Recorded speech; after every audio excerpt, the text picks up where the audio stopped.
말씀을 함께 보겠습니다. 마가복음 9장입니다. 17절로 24절에 있는 말씀인데요. 마가복음 9장 17절로 24절에 있는 말씀을 한 절씩 교독해 보겠습니다. 제가 먼저 17절 읽습니다.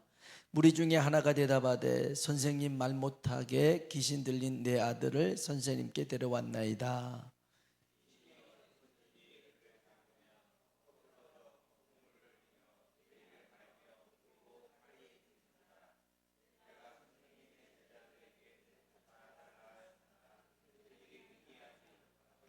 대답하여 이르시되 믿음이 없는 세대여, 내가 얼마나 너희와 함께 있으며 얼마나 너희에게 참으리요. 그를 내게로 데려오라 하시매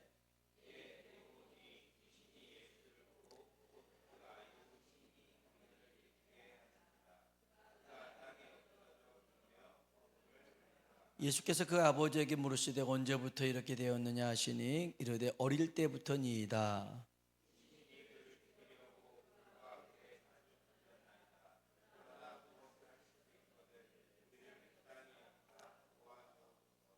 예수께서 이르시되 할 수 있거든이 무슨 말이냐, 믿는 자에게는 능히 못할 일이 없느니라 하시니 곧 그의 아버지가 내가 믿나이다, 나의 믿음 없는 것을 도와주소서 하더라. 아멘. 아멘. 서로 한번 인사합시다. 하나님의 은혜가 당신에게 임하기를 원합니다. 하나님의 은혜가 당신에게 임하기를 원합니다. 아멘. 한 번 더요. 하나님이 당신에게 복 주시기를 원합니다. 하나님이 당신에게 복 주시기를 원합니다. 아멘.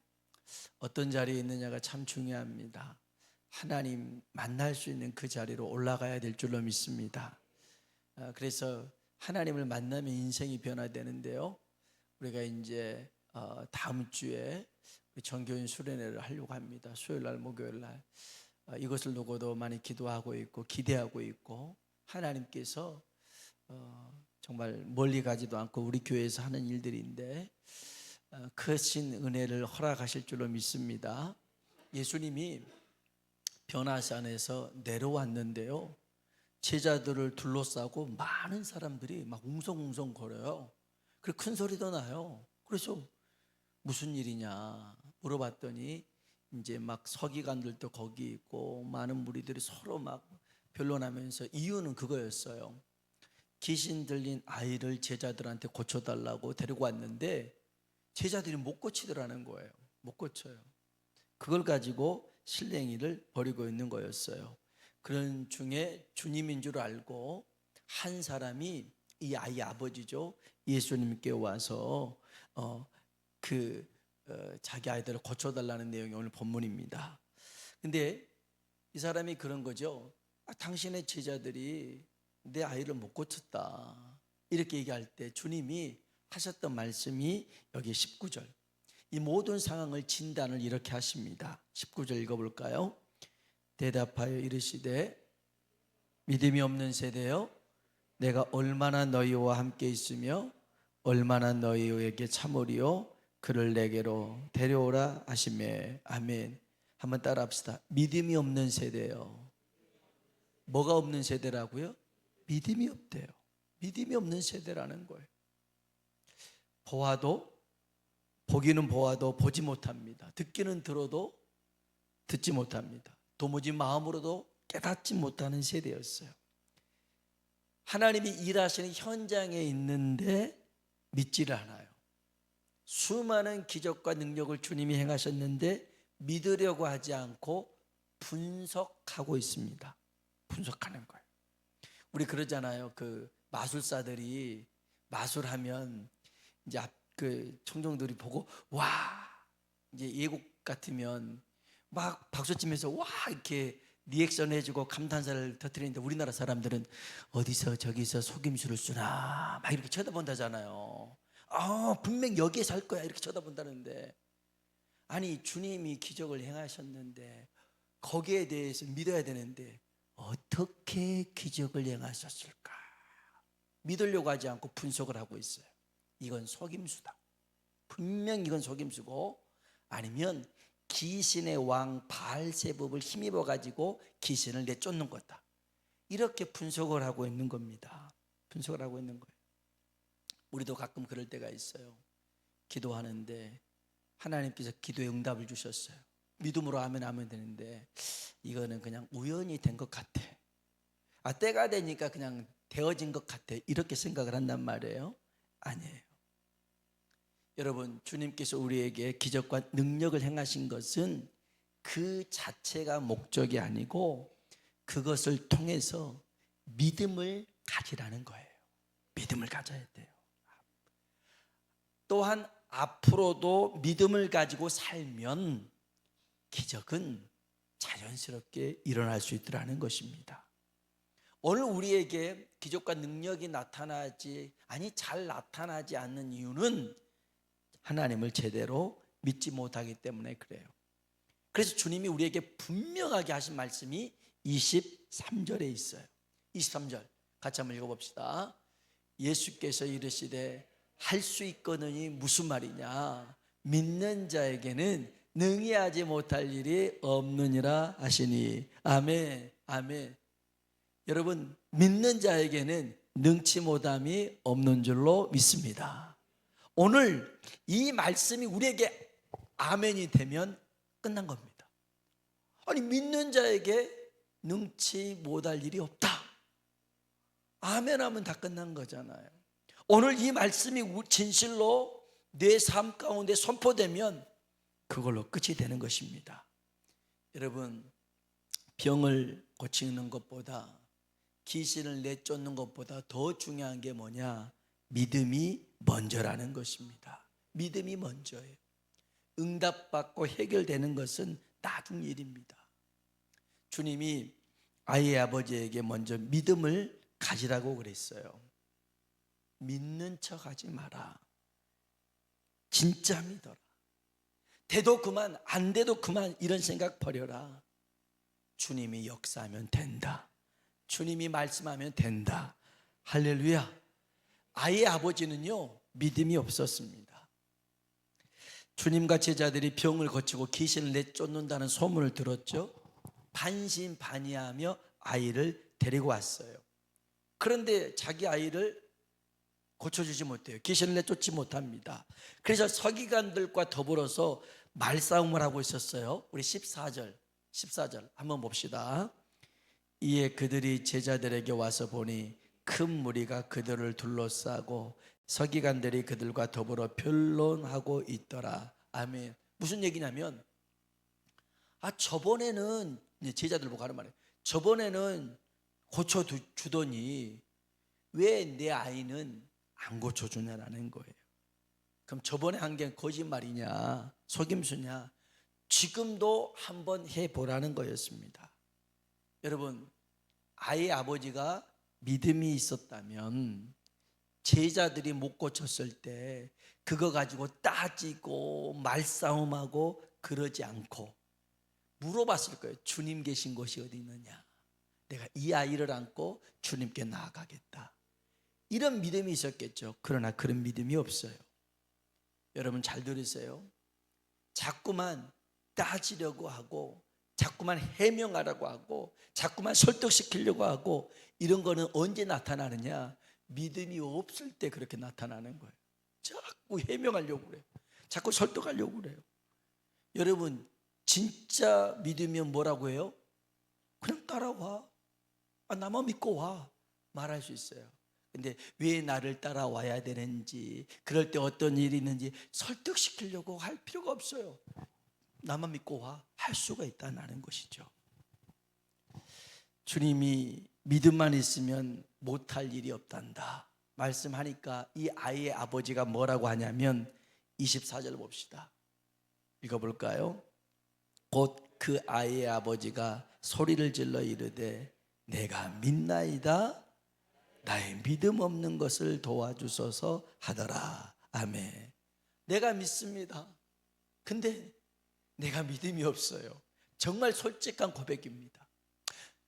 할 수 있거든요. 무슨 말이냐? 믿는 자에게 능치 못함이 없다. 23절이 그랬는데 그 아버지가 내가 믿습니다. 아멘. 그런데요, 안 믿어져요. 안 믿어져요. 내가 믿음 없는 것을 불쌍히 여겨주세요. 그럽니다. 여러분, 기적을 보고도 믿음이 없으면 감사하지 않아요. 감사하지 않아요. 기적을 당연하게 여깁니다. 엘리야가요 사르밧 가부 집에서 3년 넘게 기거했습니다. 그때 매일매일 마지막 밀가루, 마지막 기름으로 빵을 만들어 먹었어요. 이걸 3년 동안 계속 했습니다. 그러면 얼마나 감사해야겠어요? 감사하지 않았어요. 감사했던 내용이 없어요. 그것을 보고 하나님을 믿지 않았어요. 그러다가 가부의 아들이 죽습니다. 그때 이 가부가 이 아들의 죽음을 통해서 자기의 죄를 발견하고 회개하고 하나님의 은혜를 구하는 내용이 나옵니다. 열왕기상 17장입니다. 18절 같이 한번 읽어볼까요? 여인이 엘리야에게 이르되 하나님의 사람이여 당신이 나와 더불어 무슨 상관이 있기로 내 죄를 생각나게 하고 또 내 아들을 죽게 하려고 내게 오셨나이까. 아멘. 한 번도 그 3년 동안 있으면서 자기를 살필 생각을 하지 않았어요. 자기는 그냥 잘 살았다고 생각했는데 아들의 죽음을 통해서 자기의 죄가 생각나고 회개하기 시작하고 하나님의 은혜를 구합니다. 그래서 엘리야가요 그 아이를 데리고 가서 기도해서 살려냅니다. 살려냈더니 이 여인이 어떻게 고백합니까? 여기 한번 봅시다. 24절입니다. 열왕기상 17장 24절 없어요? 예, 읽어봅시다. 여인이 엘리야에게 이르되 내가 이제야 당신은 하나님의 사람이요 당신의 입에 있는 여호와의 말씀이 진실한 줄 아노라 하니라. 아멘. 아멘. 내가 이제야 진짜 당신이 하나님의 사람이고 당신의 입에서 나오는 그 말씀이 하나님의 말씀임을 믿습니다 라는 거예요. 매일 마지막 밀가루 기름으로 빵 먹을 때는 믿음이 안 생겼어요. 빵 먹을 때 믿음이 안 생겼어요. 그러나 그 고난 가운데 어려움 가운데 자기를 살펴보고 회개하고 은혜를 구했더니 뭐가 생겨요? 믿음이 생기더라는 거예요. 믿음이 생겨요. 오늘 여러분 우리가 여러 가지 기도의 문제들이 있지만 먼저 믿음을 가지시길 주의 이름으로 축복합니다. 마가복음 9장에 계시 들린 아버지도 자기 믿음 없음을 불쌍히 여겨달라고 얘기합니다. 여러분 믿음도 없으면서 센 척하지 마세요. 믿음도 없으면서 아우 난 괜찮어, 난 안 아파, 난 모든 게 좋아. 아니요. 한번 따라합시다. 내가 믿나이다. 나의 믿음 없는 것을 도와주소서. 아멘. 이 아버지가요 거기서도 아우 내가 얼마나 믿음이 좋은데 우리 동네에서 소문이 다 나는데 그런데 뭐 나한테 믿음이 없다고 실망입니다. 똑바로 보세요 이렇게 따지지 않았어요. 주님이 말씀하셨을 때 아멘 근데요 내가 믿음이 없어요. 주님 믿음 가지라고 했는데 내가 믿음이 없어요. 제발 나를 불쌍히 여겨주세요. 여러분 주님은요 자기를 불쌍히 여겨달라고 하는 사람을 외면하지 않아요. 성경 봐보세요. 신약 성경 봐보세요. 나를 좀 불쌍히 여겨달라고 하는 사람을 주님이 다 끌어안으십니다. 붙잡아 주십니다. 손 내밀었습니다. 그런데요 자기는 의롭다 하고 나는 깨끗하다고 하는 사람들은요 주님이 손을 내밀어 주질 않아요. 내밀어 주지 않아요. 주님이 이 은혜를 구하는 이 아이의 아버지에게 정말 믿음을 줘가지고 이 귀신된 아이를 고치신 줄로 믿습니다. 깨끗게 했어요. 이 귀신이란 놈은 정말 지독합니다. 이 아이가 어렸을 때부터 들어와 가지고요 얼마나 괴롭혔는지 다른 성경에 보면 간질이라고 그래요. 막 쓰러져 가고 거품을 물고 예수님 만나니까 더 발작을 하고 예수님이 꾸짖으니까 귀신이 떠나가는데 아이를 반죽이라고 떠나가요. 여러분 귀신이 하는 짓, 마귀 하는 짓이 그래요.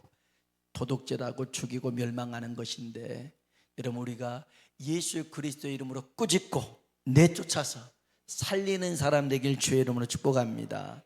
아이가 정상으로 돌아왔어요. 얼마나 감사했는지 몰라요. 사람들은 다 뿔뿔이 터집니다. 예수님과 제자들도 이제 한적한 곳으로 갔어요. 그때 제자들이 슬그머니 와서 물어봅니다. 주님, 왜 우리는 안 됐을까요? 전에는 분명히 우리가 병자에게 손 얹고 기도할 때 나았단 말이죠. 귀신도 떠나가라 했을 때 나갔단 말이죠. 이번에는 우리가 9명이서 이 한 아이를 놓고 기도했는데 귀신이 안 나가대요. 세대요.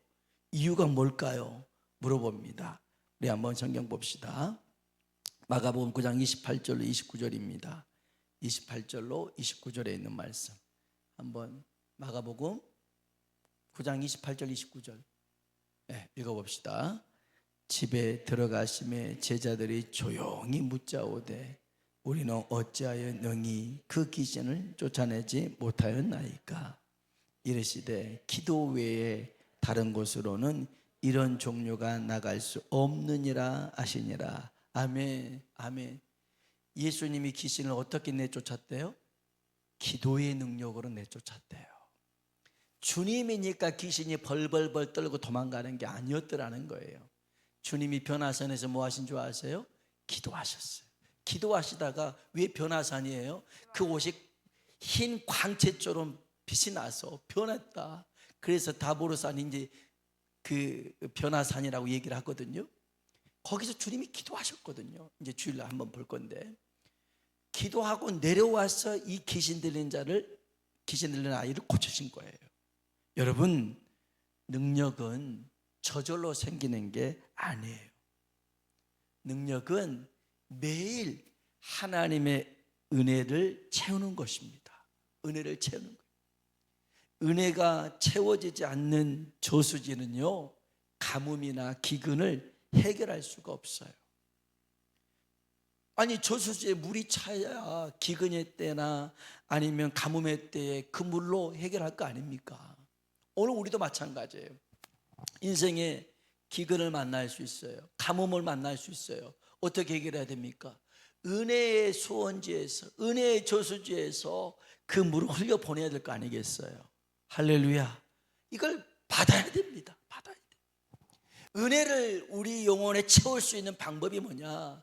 날마다 엎드려 기도하는 것인 줄로 믿습니다. 기도해야 됩니다. 기도하지 않으니까 힘이 없고 세상에 이리 휘둘리고 저리 휘둘리고, 그리고 기도라도 조금이라도 하니까 그렇지, 기도들을 아예 안 하고 아예 성경도 안 보고 아예 그냥 세상 사람하고 똑같이 살면 마귀도 건드리지도 않아요. 너는 무조건 패스, 가만히 놔둬도 그냥 너는 알아서 넘어질 거니까 마귀도 건드리지 않아요. 근데 기도하잖아요. 말씀대로 살려고 몸부림치잖아요. 그러면 마귀가 공격합니다. 얘 가만히 둬서는 안 되겠다. 여러분, 마귀도 긴장하게 만들 수 있는 기도의 사람 되길 주의 이름으로 축복합니다. 사도행전에 보니까 바울이 그래요. 얼마나 그 능력이 있는지 귀신을 내쫓으니까 귀신을 또 알아요. 내가 예수를 알고 내가 바울을 아는데 너는 누구냐? 여러분, 우리는 좀 알려져야 됩니다. 마귀들의 세계에, 야, 저 월드슨 복음교회, 저 교회 목사, 장로, 권사는 함부로 건들면 안 된다. 우리가 어장난다. 아예 공격할 생각도 말아라. 할렐루야. 그렇게 돼야죠. 그렇게 돼야죠. 그러려면 저절로 되지 않습니다. 역사와 전통이 중요한 게 아닙니다. 기도해야 됩니다. 기도해야 돼요. 주님이 기도할 때 이 아이에게 들려있던 귀신을 내쫓은 것이지 다른 방법이 아니었어요. 주님이 그렇잖아요. 기도 외에는 이런 능력이 나갈 수가 없더라는 거예요. 엘리야가요, 그 바알과 아사라 선지자 850명과 갈멜산에서 전쟁을 벌이잖아요. 하늘에서 두 개의 번제단을 세워놓고 하늘에서 불이 내린 그 신이 진짜다. 바알과 아세라 그 선지자 850명이요, 한나절을 그냥 별짓을 다 하고 몸에 막 칼을 해가지고 피를 쏟아도 안 됩니다. 그런데 엘리야가요, 하늘 향해서 외칩니다. 하나님, 내가 하나님의 종과 하나님의 살아계신 것을 지금 보여주시옵소서. 하늘에 불이 내려와서 그 번제단에 드려져 있던 모든 것을 다 연락합니다. 그런데 비가 내리게 하는 일은, 불은 그렇게 쉽게 내렸어요. 그러나 비를 내리게 하는 일은 쉬운 일이 아니었어요. 쉬운 일이 아니었어요. 엘리야가 무릎을 꿇고 머리를 무릎 사이에 놓고 그가 유연했다, 통하셨다, 그런 의미가 아니에요. 그만큼 간절하게 기도했대요. 야고보서는 예수님의 동생이 기록에 있어요. 야고보서는요, 그는 낙타 무릎이라는 별명을 가졌어요. 낙타 무릎이 오돌토돌하잖아요. 그 야고보가 늘 기도하기 때문에 이 무릎이 그렇게 됐어요. 그래서 야고보는, 예수님 동생 야고보는 기도하는 사람이었는데 그가 누구를 모델로 삼느냐? 엘리야를 모델로 삼아요. 그래서 야고보서 5장에 보면 엘리야가 간절히 기도했더니 하늘의 문이 닫혀서 비가 내리지 않고, 간절히 기도했더니 비가 다시 내리더라는 것입니다. 하늘 문을 열고 닫는 것은 엘리야의 기도였더라는 거예요. 저절로 되는 게 아니에요.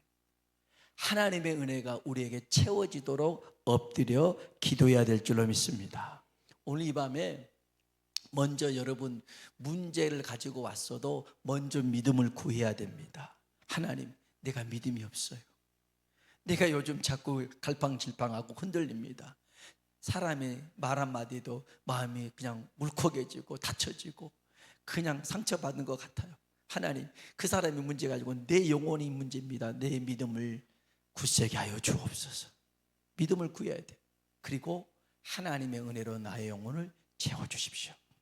그럴 때 하나님의 놀라운 일들이 우리 가운데 펼쳐질 줄로 믿습니다.